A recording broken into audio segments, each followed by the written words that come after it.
오늘 우리에게 주신 하나님 말씀 함께 보도록 합니다.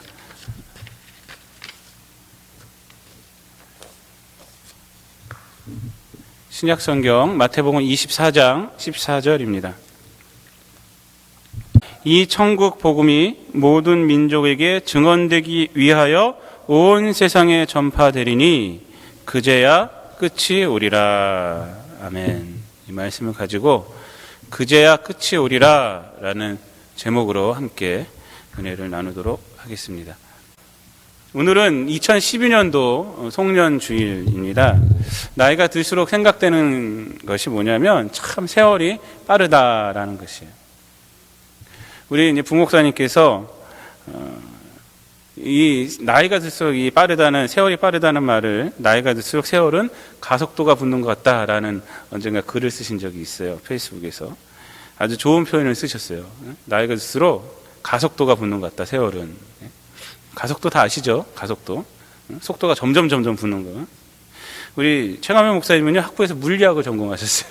그래서 이렇게 물리학 용어를 적절하게 이렇게 사용하셔갖고 세월의 지나감을 이렇게 잘 표현하셨습니다.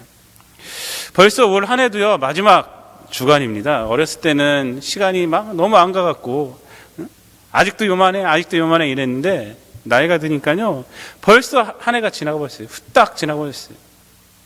이제는요 우리가 다시 올 수 없는 세월을 산 거예요. 지난 세월 2012년도는요 이제 우리는 다시 살 수가 없어요. 다 지나가 버렸습니다. 근데 사실 우리가 생각해 보면요 늘 언제나 가는 시간이 있고 오는 시간, 그 사이에서 우리는 살아가고 있습니다. 가는 시간 또 오는 시간. 그런데 유독 이 연말에서야 이 사실을 깨닫습니다. 아, 시간이 이렇게 빨리 가는구나. 이것을 깨닫는 순간에 우리가 반드시 우리가 잊지 말고 해야 할 것이 있습니다. 그것은 뭐냐면 바로 지난 한 해라는 시간을 내가 하나님 앞에서 어떻게 살았는가 한번 우리가 되돌아봐야 돼요. 우리가 사실은 오고 가는 시간 속에서 살고 있지만 오고 가는 시간 속에 사는 것을 잊고 살아요. 그래서 반성하는 게 너무나도 없습니다. 근데 이 연말에는요 우리가 그걸 느끼잖아요. 많이 느낍니다. 체감적으로 느껴요. 그때 느낄 때 반드시 우리가 해야 할 것이 뭐냐면 한 해를 되돌아보면서 나의 삶을 되돌아보면서 내가 어떻게 살았는가. 근데 기준점이 있어야 돼요. 어떤 기준점? 바로 하나님 말씀, 하나님이라는 기준점을 가지고 내가 하나님 말씀 가운데 살았는가, 내가 하나님을 얼마나 사랑했는가, 또 이웃을 얼마나 사랑했는가, 하나님 말씀을 가까이 했는가, 또 이웃을 위해서 내가 얼마나 기도했는가, 하나님 말씀대로 살려고 내가 얼마나 노력했는가 한번 우리가 반성해야 됩니다. 이 일이 왜 중요하냐면 오늘이 진짜 끝이 아니기 때문에 그래요. 2012년도는 가지만 오늘 내일 지나면 2013년도가 우리에게 오기 때문에 그렇습니다. 오늘 연말일 뿐이지 인간이 정해놓은 한 해라는 것의 연말일 뿐이지 진짜 끝이 아니기 때문에 그래요. 그렇기 때문에 우리가 한번 내 삶을 한번 이때 점검해보고 2013년도를 갖다가 우리가 잘 맞이하는 것이 참 중요하다고 생각합니다. 2012년도에 우리가 실패했더라도 우리가 실패한 원인을 찾고 우리가 반성하고 하나님 앞에서 회개한다면요 2013년도는요 우리가 새로움으로 채울 수가 있는 것입니다. 이 마지막 주일에 한번 이 끝에 대한 말을 좀 제가 드렸습니다. 오늘 본문 말씀도 이 끝에 대한 말씀입니다. 오늘 본문 말씀 한 절이기 때문에 제가 다시 한번 읽어드릴게요. 이 천국 복음이 모든 민족에게 증언되기 위하여 온 세상에 전파되리니 그제야 끝이 오리라 라고 했어요. 끝이 오리라. 그제야 끝이 오리라. 이 오늘 본문은요 아주 짧지만 기독교가 말하는 세상의 끝에 대해서 아주 중요한 것을 우리에게 말을 해주고 있습니다. 우리 기독교에는요 종말론이라는 게 있어요. 근데 그 종말론은 예수님의 재림하고 관계가 있는데 이 예수님의 재림을 아주 이상하게 해석하고 또 현대 과학 문명을 요한계시록하고 이상하게 자의적으로 해석을 하고 또 적용을 해서 사람들에게 불안을 주는 사람들이 있는데 그것은요, 잘못된 거예요. 이 종말론은요, 정말 위험한 겁니다. 잘못 다루고, 잘못 해석하고, 잘못 적용하게 되면 정말 위험해져요. 여기 기독교 이단들 중에서 보면 이 종말론을 잘못 따라가지고 사람들에게 피해를 준 단체들이 많이 있습니다. 다미성교회가 1992년도에 대표적이죠. 또 다른 나라에서도 보면요, 그냥 자기들 자살해버려요. 이거 잘못 해석해갖고. 세상이 시끄럽다. 무슨 일이 일어났었다. 이거 봐라. 이제 예수님 오실 것이다. 그러니까 이 세상 우리가 빨리 이 세상을 정리하고 예수님 맞을 준비만 하자. 이렇게 말하면서 사람들을 두려움을 주고 사람들을 갖다가 막 자기의 주장으로 모여들게 하는데, 사실 보면요, 세상은 오늘날뿐만 아니라 언제나 시끄러웠어요. 언제나 시끄러웠어요. 오늘 우리가 읽은 본문 그 이전에도 보면요, 오늘 14절 말씀 한 절만 읽었는데 그 전에도 보면요, 세상의 혼란에 대해서 우리가 알 수가 있습니다. 근데 뭐라고 말씀하셨냐면 이 혼란은 징조다라고만 말했어요. 징조. 끝은 아니라 징조다. 이 혼란을 세 가지로 정리할 수가 있는데, 정리해보면 뭐냐면 첫 번째는 박해가 있을 것이다. 기독교인들을, 예수 믿는 자들에게 박해가 있을 것이고, 두 번째로는 거짓 선지자들이 출현할 것이다. 세 번째로는 불법이 성행할 것이다 라고 말하고 있어요. 이 세 가지로 추릴 수가 있습니다. 이것들은요, 근데 특별한 것이 아닙니다. 기독교 역사를 보면요, 항상 있어 왔어요. 초대교회에 있었고, 또 중세에도 있었고, 지금도 있습니다.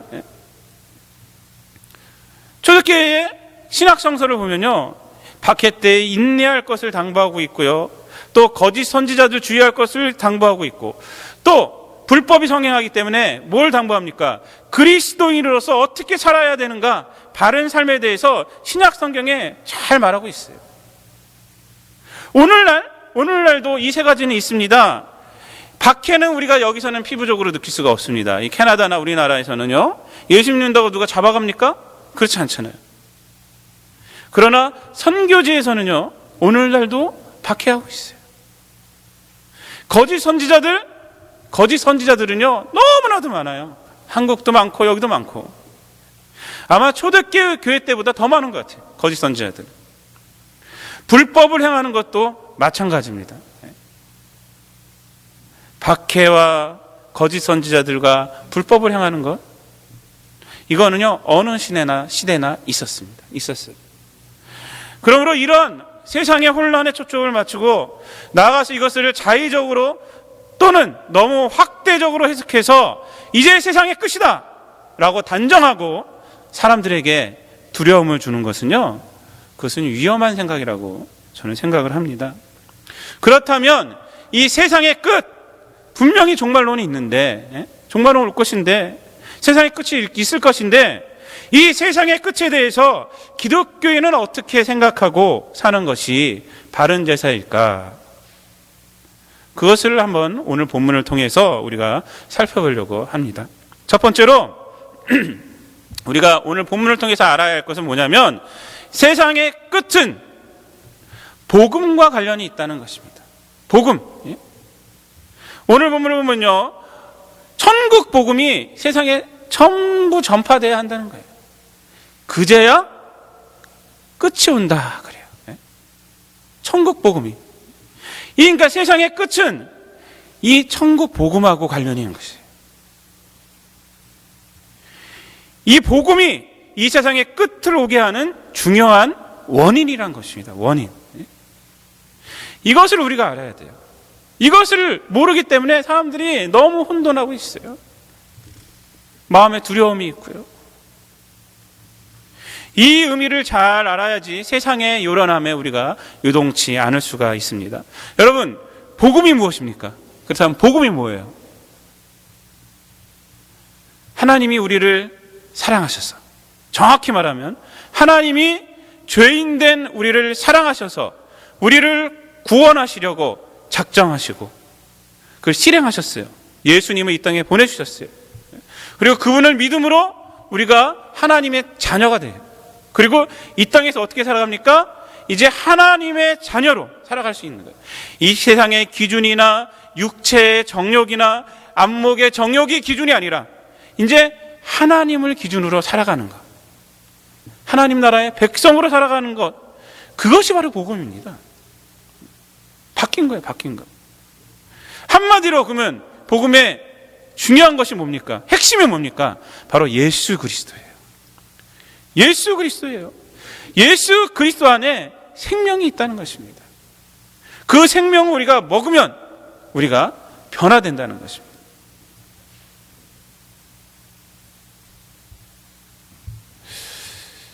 그런데 세상의 끝이 이 복음하고 관련돼 있다라는 것은 뭐냐면, 사실은 세상의 끝이 오지는 않았지만 세상의 끝은 벌써 시작됐다는 것이에요. 즉 세상의 끝이라는 것이요, 그냥 시간의 의미로 저 멀리 있는 것이 아니라는 거예요.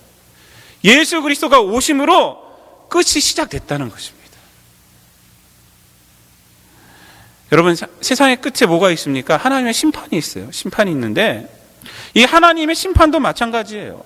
그냥 세상의 끝에 있는 것이 아닙니다. 하나님의 심판은 벌써 이루어지고 있어요. 어떻게 해요? 예수 그리스도께서 오심으로 심판은 벌써 이루어지고 있습니다. 이것을 요한복음 3장에서 말해주고 있는 것입니다. 요한복음 3장 16절에서는 복음이 뭔지를 말해주고, 그 이하에서 18절에서는요 그 심판이, 세상의 끝이 시작됐음을 우리에게 말해주고 있습니다. 요한복음 3장 16절, 복음을 잘 요약해서 우리에게 말해주고 있잖아요. 하나님이 세상을 이처럼 사랑하사 독생자를 주셨으니 이는 그를 믿는 자마다 멸망치 않고 영생을 얻게 하시니라. 복음이에요. 그 후에 근데 이렇게 말합니다. 18절에서는 그를 믿는 자는 심판을 받지 아니하는 것이요, 믿지 아니하는 자는 하나님의 독생자의 이름을 믿지 아니함으로 벌써 심판을 받은 것이니라. 이렇게 말하고 있어요. 심판이 벌써 시작됐다는 거예요. 예수 그리스도의 첫 번째 오심으로 인해서 세상의 끝은 시작됐어요. 끝은 시작됐어요. 결론도 이미 나 있다는 것입니다. 그리고 이 복음이 이 세상의 끝을 만든다고 오늘 말씀에서 말해주고 있어요. 이 두 가지는 연결이 되고 있는 것입니다. 다른 성경이지만, 하나는 마태복음에서 말하고 하나는 요한복음에서 말하지만요, 연결되고 있어요. 세상의 끝은요 우리의 두려움을 통해서 오는 것이 아니라는 거예요. 기쁜 소식을 통해서, 기쁜 소식을 통해서 주님이 오셨다, 주님이 나를 위해 오셨다, 주님이 나와 너를 위해 오셨다, 이 소식을 통해서 온다는 것입니다. 우리가 이것을 잘 알아야 돼요. 세상의 끝은 뭐하고 관련이 있다고요? 복음하고 관련이 있다는 거예요. 이것을 잊지 말아야 됩니다. 두 번째로 우리가 또 알아야 할 것은 뭐냐면, 세상의 끝은요 온 세상이 복음으로 채워질 때 온다고 말하고 있습니다. 오늘 본 말씀 그렇게 말하잖아요. 이 천국 복음이 모든 민족에게 증언되기 위하여 온 세상에 전파되리니 그제야 끝이 오리라 라고 말하고 있어요. 그제야 끝이 오리라. 복음이 다 전파될 때 그제야 끝이 오리라. 여러분, 세상의 끝은요 요동 속에서 오는 것이 아니란 말이에요. 24장 6절 말씀에도 보면 이렇게 말하고 있습니다. 한번 다 함께 한번 읽어볼까요? 6절 말씀에 보면 이런 말이 있습니다. 6절 말씀 다 같이 읽습니다. 시작. 난리와 난리 소문을 듣겠으나 너희는 삼가 두려워하지 말라. 이런 일이 있어야 하되 아직 끝은 아니니라 라고 했어요. 아직 끝은 아니라는 거예요. 근데 많은 사람들이요 끝이라고 말하고 있어요. 그런 거 한번 보고 끝이라고. 세상의 끝은요 온 세상이 복음으로 채워질 때 온다고 하나님께서 말씀을 통해서 우리에게 전해주고 있습니다. 이것이 의미하는 것은 뭐냐? 첫 번째로 세상의 끝은 수동적으로 우리가 받는 것이 아니라 능동적이라는 것인 겁니다. 능동적인 것. 능동적이라는 것은 뭐냐면 우리가 기다리고 기대하고 준비하고 그래야 된다는 것이에요. 세상의 끝은. 복음은요, 복음은 하나님께서 하신 일이에요. 우리가 어쩔 수가 없는 거예요. 우리가 구원받는 것은요, 하나님께서 해주신 거예요. 그런데 이 복음을 전하는 것은 누구에게 맡기셨느냐? 하나님께서 구원받은 우리들에게 맡겨주셨어요. 성경 곳곳에서 복음을 전하라고 말씀하고 있습니다. 복음을 전하라고. 마태복음 마지막에서도 뭐라 말합니까? 너희는 가서 모든 족속으로 제자를 삼아 아버지, 아들과 성령의 이름으로 세례를 주고 내가 너에게 분부한 모든 것을 가르쳐 지키게 하라 라고 말하고 있어요.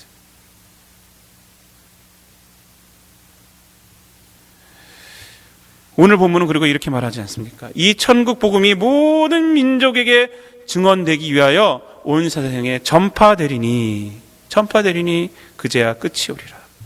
복음을 전하는 것을 우리에게 맡기셨고 우리가 해야 할 일이고, 이 복음이 모든 민족에게 증언되기 위해 온 세상에 전파될 때 그것이 그제야 끝이 온다는 거예요. 이 말씀들이 의미하는 것은 구원받는 것은 수동적인 일이지만 세상의 끝에 대해서는 능동적으로 우리가 복음을 가지고 준비하고 기다리고 기대하고 그리고 있어야 한다는 거예요. 자, 여기서 우리가 알아야 할 것이 있습니다. 그렇다면 이 말, 세상의 끝에 대해서 능동적으로 우리가 기대하고 기다리고 준비하고 있어야 한다는 말의 의미가 무엇이냐 이거예요. 그래서 우리 삶에 어떻게 적용해야 되느냐 이겁니다. 그것은 뭐냐면 우리가 항상 복음에 집중해서 하루하루를 살아야 한다는 것이에요. 복음에 집중해서. 여러분, 세상의 끝이 어디입니까? 세상의 끝이 어디예요? 성경에서 저기가 세상의 끝이다 말하는 데가 있습니까? 없어요. 세상의 끝이 어딘지 몰라요.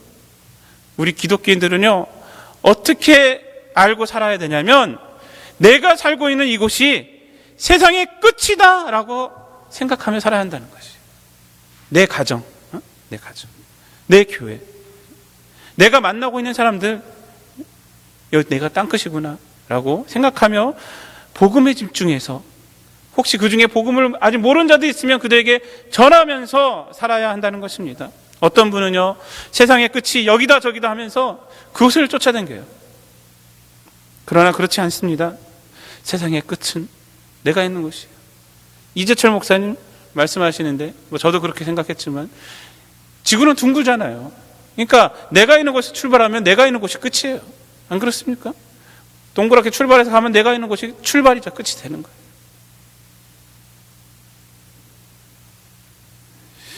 우리가 그래서 내가 있는 곳에서 복음에 집중해서, 또 아직 복음을 모르는 자들에게 복음을 전파하기 위해서 기도함으로 살아가는 것, 그것이 바로 세상의 끝을 준비하는 능동적인 자세로 살아가는 것입니다.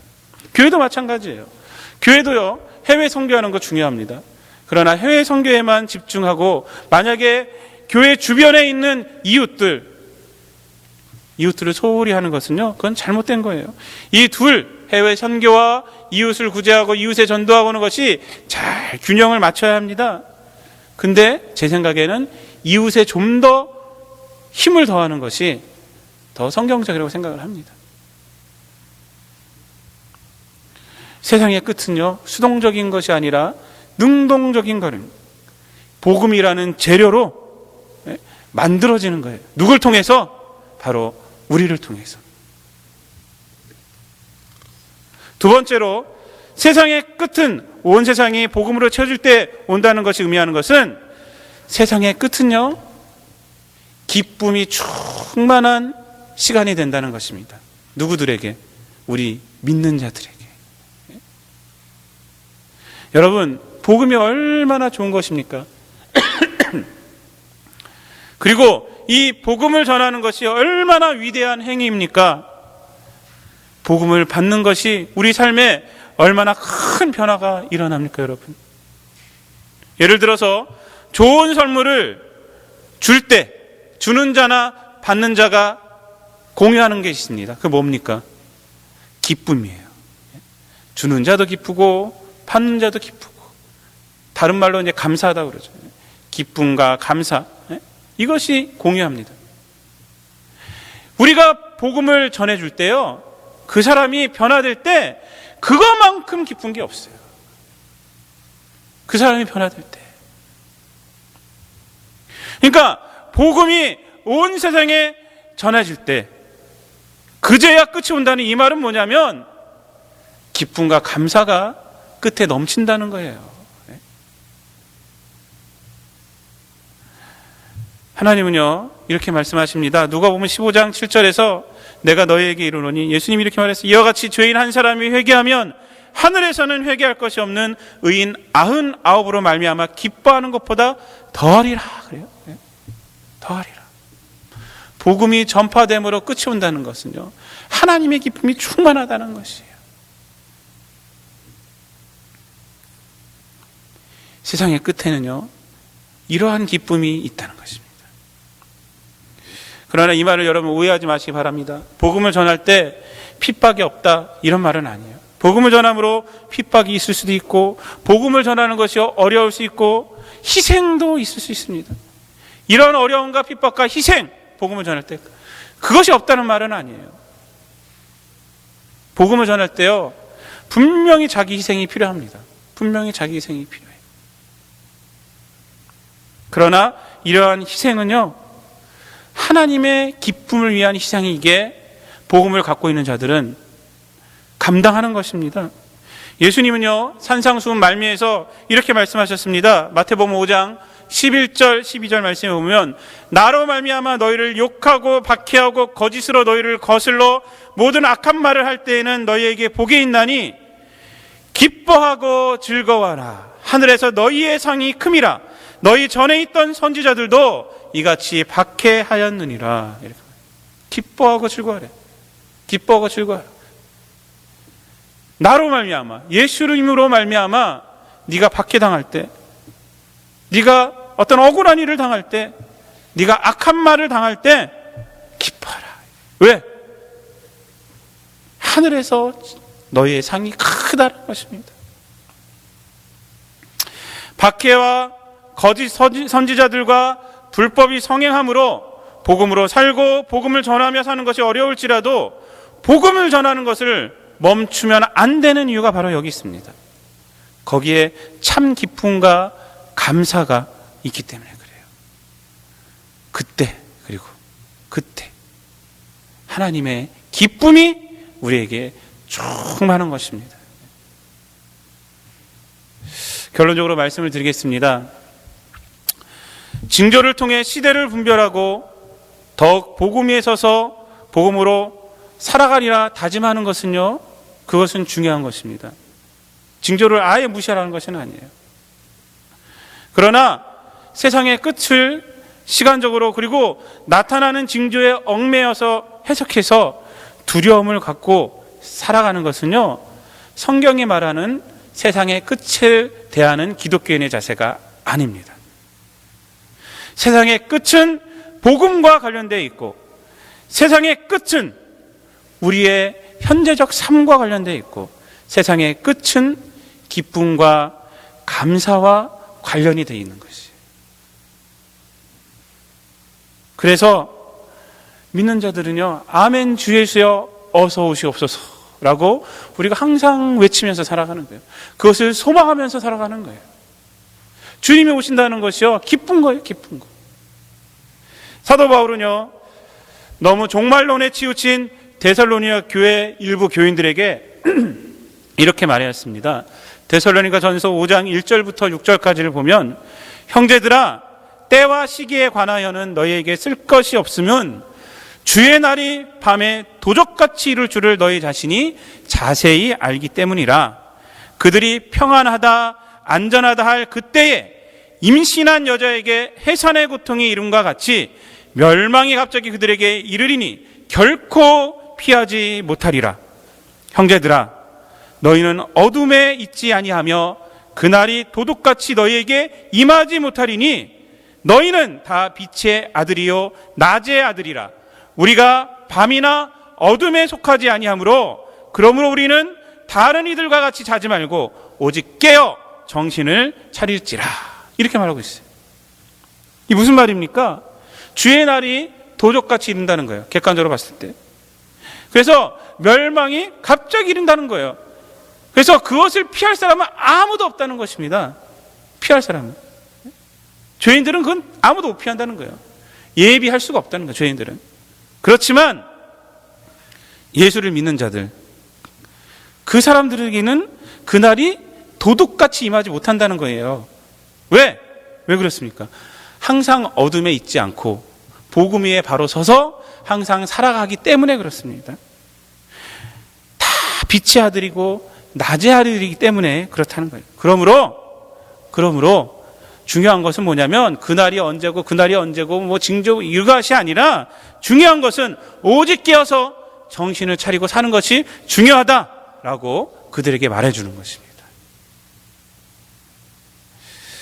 세상의 끝은요, 복음하고 관련된 것이고 복음으로 오는 것입니다. 그러므로 우리가 종말을 가장 잘 준비하는 것은 뭐냐면 복음 위에 굳게 서서 복음과 함께 복음을 전하며 내가 있는 것이 땅끝이다 생각하고 그리고 살아가는 것이 바로 그때를 가장 잘 준비하는 것이고 그리고 그때를 가장 잘 맞이하는 것이 되는 것입니다. 때와 시기에 관하여 애쓰기보다는 복음에 집중해서 복음 안에서 살고 복음을 전하며 살아가므로 언제나 여러분들 아멘 주 예수여 어서 오시옵소서라는 믿음의 고백이 있는 삶을 살아가시는 성도님들 되시기를 우리 주님 예수 그리스도의 이름으로 축복을 드립니다.